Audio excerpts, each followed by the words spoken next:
I think I'm not telling any tales out of school, that the NFL media writ large, the number of people that I spoke to prior to the draft that was saying Carolina absolutely would take a quarterback if the quarterback was available, despite having acquired Sam Darnold, who I'll get to with you in a second.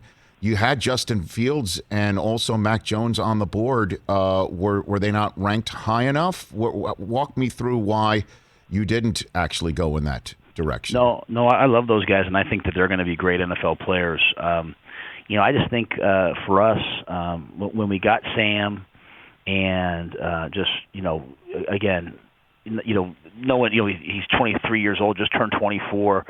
We just felt like Sam plus another player, would be better for the team overall.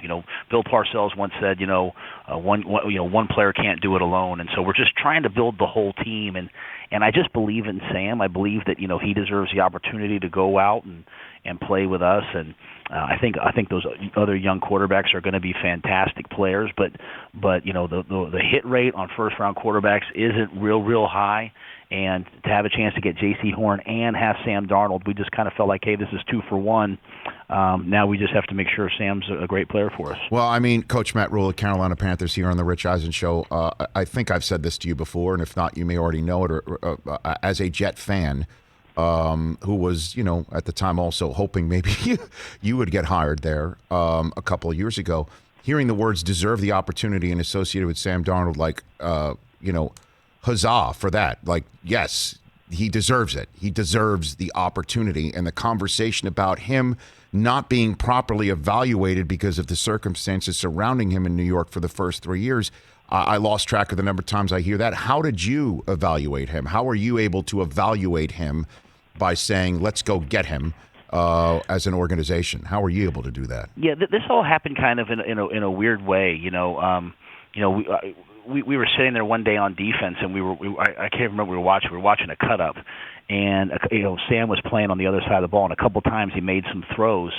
And Phil Snow, our defensive coordinator, was like, "Man, that kid looks like Matt Stafford." And so we put a couple games on him. This is the defensive staff. Mm-hmm.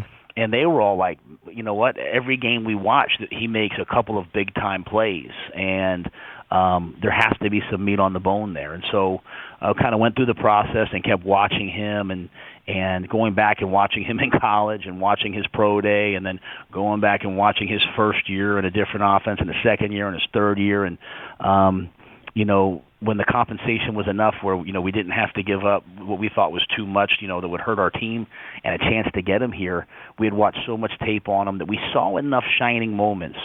And then what's been really good for us is after getting him here, talking to Robbie Anderson, who played with him, talking to other guys who played with him, there's not many guys who've been his teammates who say anything bad about him. Like, they all have believed in him and believe that he can be good. And hearing, some of his former coaches talk about him, they believe that he can be good. And so I've always been kind of a nurture versus nature guy. I think people have to be in the right situations, and hopefully a change of scenery is what he needs, and hopefully, he comes here and plays with Robbie again and DJ Moore and Christian McCaffrey and can just go out there and be one of the guys and play well. And he's insanely positive too, Matt. I mean, the number of times that I would run into him at events or at the Super Bowl after the Jets had a disappointing season, and he would say, "We've got this. We're going to get this right." I kind of would look at him as, then you've spent time in New York, so you just say, really? And you kind of look at him in the face and say, does he really believe it? And he does. Like, he's an insanely positive person